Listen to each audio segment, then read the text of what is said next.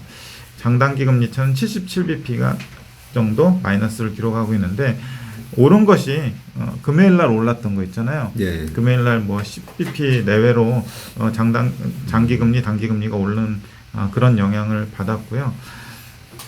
금요일 날 나온 수치들이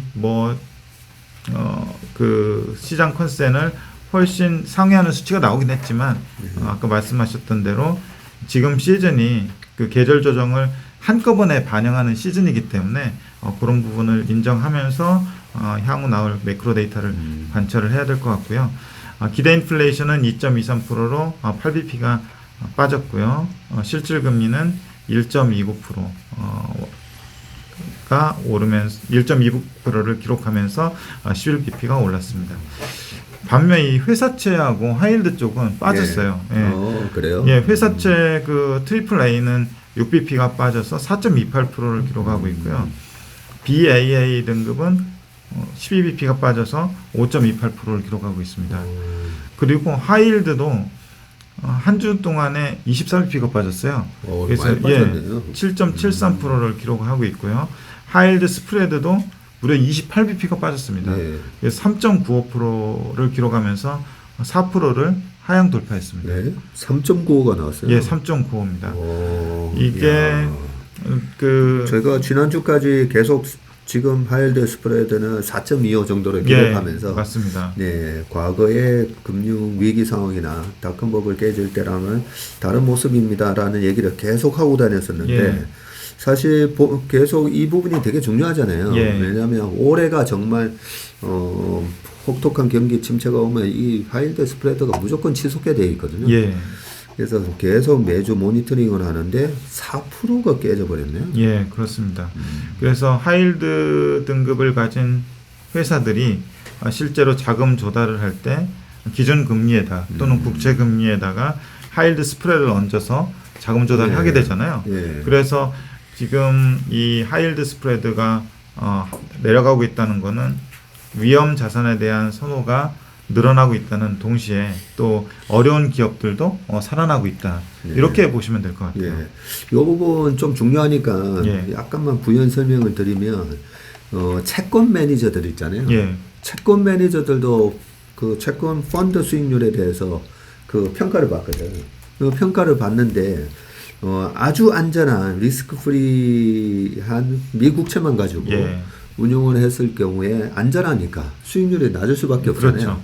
그래서 어쩔 수 없이 회사채도 좀 사고, 그리고 이 하이힐드에 해당되는 그런 회사채들도 어느 정도 편입하는데, 이렇게 편입했다가 경기가 정말 너무 안 좋아져서 하이힐드 금리가 급등을 해버리면 예. 와장창 깨지는 거잖아요. 그렇죠. 우리 주식 매니저가 중소형주 샀다가 예. 큰 폭으로 하락하면서 벤치마크를 언더하는 거랑 뭐 똑같은 현상이라 볼 수가 있거든요. 예.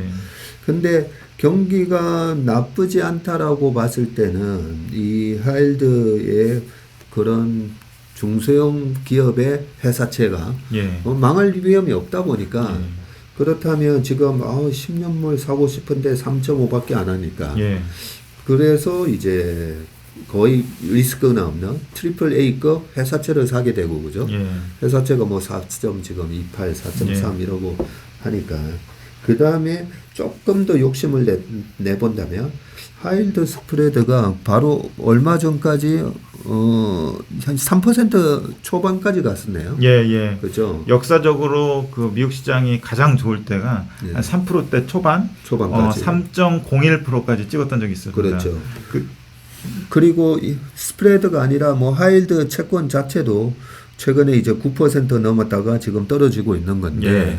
근데 뭐 7.73 하는데 이 금리가 계속 떨어지느냐? 그러면 이제 이 하이힐드 채권의 가격이 계속 더 올라갈 룸이 있느냐? 이걸 보면서 아마 투자를 할 건데, 바로 앞전에 4% 갔었네요. 4%. 예. 그렇다면 7.73이면 저라도 아직은 투자해보고 싶어요. 예, 그런 메커니즘으로 예, 채권 펀드 매니저들도 지금 시장 경제 상황을 봐가면서 예, 국채만 투자할 거냐, 회사채랑 하이힐드에 대한 그런 비중을 높일 거냐. 예. 근데 지금 높이고 있다라는 증거잖아요. 예, 그렇습니다. 그 채권이 위험한 채권들의 매수세가 몰리고 있다는 증거죠. 이게 한마디로 채권 시장에서도 예. 리스크 온 분위기가 지금 진행되고 예, 있다. 맞습니다. 예, 이렇게 결론을 내릴 수가 있을 것 같습니다. 예. 상품 시장 보면은 아까 잠깐 언급하셨지만 유가가 73.4불을 기록하면서 주간 기준으로 7.9%가 하락을 했습니다. 그리고 리그 카운트는 599기 10개가 줄었고요. 그리고 구리도 3.75%가 빠져서 4.06불을 기록하려고 하고 있고, 그리고 천연가스가 2.38불 미국 네. 쪽이 그렇고요. 그리고 유럽 쪽이 55.4유로, 그래서 16% 17% 이렇게 하락을 했습니다. 네, 사실 그 중국이 리오프닝 되면 예. 유가가 급등하는 거 아니냐. 예. 지난주에 제가 예. 그 질문들을 또 많이 받았었거든요. 예. 그래서 지금 상품 시장은 굉장히 안정적으로 가고 있다라고 보시면 될 것 같고요.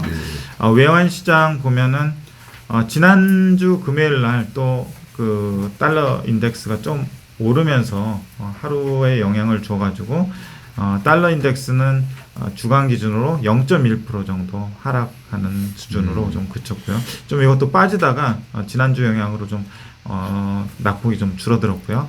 네. 그리고 달러 원 환율은 1247.5원, 그래서 1.45%가 주간 기준으로 상승을 했습니다. 역외 환율을 감안한 거니까 1228원 정도로 지난주 금요일 날 우리나라 외환 시장에서 마감을 했었던 것 같거든요. 그래서 오늘 원달러 환율은 조금 오를 가능성이 있습니다. 딱 직전 고점에서 기술적인 반등이 딱 들어간 모습인데 지금으로 봐서는 전고점에 대한 기술적 반등 수준이죠. 추세 그렇습니다. 자체는 계속 하향 추세가 아닌가 뭐 그런 생각이 들고, 전 고점에서 이제 제가 지금 보면서 여기서 달러 인덱스가 100일을 깨고 100을 깨면서 내려갔을 때가 언제였나 봤더니 2017년 강세장, 그리고 2020년 하반기 강세장, 요때가 달러 인덱스가 100을 깨고 내려갔을 때 한동안 강세장이 6개월 정도 이상 지속됐다. 그런 국면이었던 거를 확인할 수가 있네 보니까. 저도 잠깐 보니까 2019년도 상당한 강세장이었잖아요. 강세장에서 달러 인덱스의 흐름을 보니까 한 95 수준에서 왔다 갔다 했었네요. 그 2019년에는 달러 인덱스가 올라가는 흐름이었고, 그렇죠? 2020년에 그 코로나 때 3월달에 피크아웃 치고 이제 떨어질 때, 떨어질 때랑 2016년 말에까지도 그때 이제 중국 위기 이런 얘기가 좀 많았었는데 2017년도에 102, 103을 찍고 이제 떨어졌을 때 우리가 기억해 보면 2017년, 18년 초까지 시장이 강했다는 걸 알 수 있고, 2019년도는 사실 미중 무역 분쟁 갈등 때문에 달러 인덱스 자체는 보시다시피 위로 올라가고 있었어요. 그리고 우리 시장은 2019년 8월까지 시장이 별로 안 좋았었고요. 19년 하반기에 이제 금리 인하 때문에 그나마 조금 회복을 하는 모습으로 끝났고, 미국은 좋았죠. 미국은 그때 뭐 상당히 강세장이었고, 레벨 자체가 그렇게 높지 않았다는 걸 말씀드렸고요.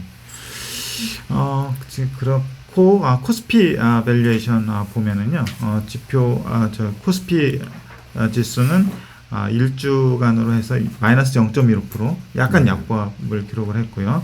그리고 EPS가 2.21%를 기록을 했는데 마이너스 2.21%인데 대체로 삼성전자 영향이었습니다. 삼성전자가 이익 추정치가 한 9.4% 정도 하향 조정되면서 전체적으로 영향을 미쳤고요. 하이닉스도 갑자기 그 이익 추정치가 다시 하향 조정되기 시작했더라고요. 그래서 그 부분이 영향을 미쳤습니다. 그래서 우리 코스피 보면은 YTD로 10.9%가 상승을 했고요. 그리고 YTD로 EPS는 6.5%가 하향 조정됐습니다. 2월 3일 기준으로 PER은 12.5배, 그리고 PBR은 0.94배, 그리고 ROE는 7.5%를 기록을 했습니다. 주간 기준으로 특별히 그냥 오르고 내리고 한 종목들이 그 대형주에서 눈에 띄는데, 특별히 네이버가 5.7% 올랐고요. 카카오가 4%가 올랐고 기아가 3.6%가 오르면서 대형주 중에는 자동차하고 플랫폼 기업들이 좀 선방을 네. 했고요. 그리고 LG엔솔도 한 5.7% 정도 상승을 했습니다. 이익 추정치 잠깐 말씀드렸지만 뭐 크게 IT 빼고는 크게 변함이 없었고요. 지금 PR로 보면은 삼성전자가 23.6배, LG엔솔이 75배, 그리고 LG화학이 18.2배, 네이버가 28.5배, 카카오가 47배, 그리고 현대차, 기아 5.3배, 4.6배, 뭐 이렇게 거래가 되고 있고요. PBR로 보면은 뭐 우리가 계속 보고 있지만은 삼성전자가 PBR로 1.2배 수준이고요. SK하이닉스 1.0배 수준을 지금 기록을 하고 있습니다. 그리고 국내 금리하고 증시 주변 자금 보면은 국내 금리는 국채 10년물 기준으로 3.15%를 기록하면서 주간 기준으로 13bp가 빠졌어요. 우리나라 금리도요. 그리고 3년물이 3.11%를 기록을 해서 19bp가 빠졌고요. 꽤 큰 폭으로 빠졌습니다. 그렇네요. 예, 그래서 장단기 금리 차는 플러스로 됐는데 4bp, 10년 마이너스 3년이 4bp를 기록을 하고 있고요. 증시 주변 자금 보면은 투자자 예탁금이 46.5조 원 기록하면서 0.7조 원이 늘었고요. 신용융자가 16.3조 원, 그리고 거래 대금이 17.3조 원으로 주간 기준으로 0.7조 원이 늘었습니다. 거래소 8조 원, 코스닥이 9.3조가 거래가 됐어요. 지난주 금요일 날. 오히려 코스닥이 더 많이 거래가 되는 현상이 나타나는 거는 좀 시장에 활력이 좀 돌고 있다는 그런 느낌으로 해석이 될 수도 있을 것 같습니다. 실제로 지금 지난 1월 달에 코스닥이 전 세계에서 가장 강한 시장이었고 한 14% 정도인가 올랐고요. 코스피가 11% 정도. 지금 연초 이후로 보니까 코스피가 10.9%, 코스닥이 12.88%. 이렇게 아주 코스닥 시장이 핫한 모습을 보이고 있습니다. 그래서 이 정도로 이제 좀 마무리를 해야 될 것 같고요. 특별히 뭐 코멘트 있으시면 전체적으로 쭉 훑어보니까 이제 실적은 하향 조정되고 있지만 주가는 앞으로의 실적을 내다보면서 오히려 반등을 하고 있는 그런 모습을 보인 한 주였던 것 같습니다. 그리고 이번 주에도 계속 주요 기업들 실적 발표 있더라고요. 주요 기업 실적 발표 있고 다음 주에는 그 CPI 발표가 있는데 사람들이 좀 집중을 할 것 같아요. 이번 고용 데이터가 상당히 좀 착시 효과일지 진짜로 좋아질 것인지는 좀 두고 봐야 되겠지만 다음 주에 나타날 CPI가 굉장히 그 사람들의 기대치보다 좀 낮게 나온다면 연준의 어떤 피벗 기대감을 더욱 강화시킬 수 있는 증거가 될 것 같습니다. 또 시장에 약간 기폭제가 될 수가 있겠네요. 알겠습니다. 오늘 수고 많으셨습니다. 고맙습니다. 감사합니다.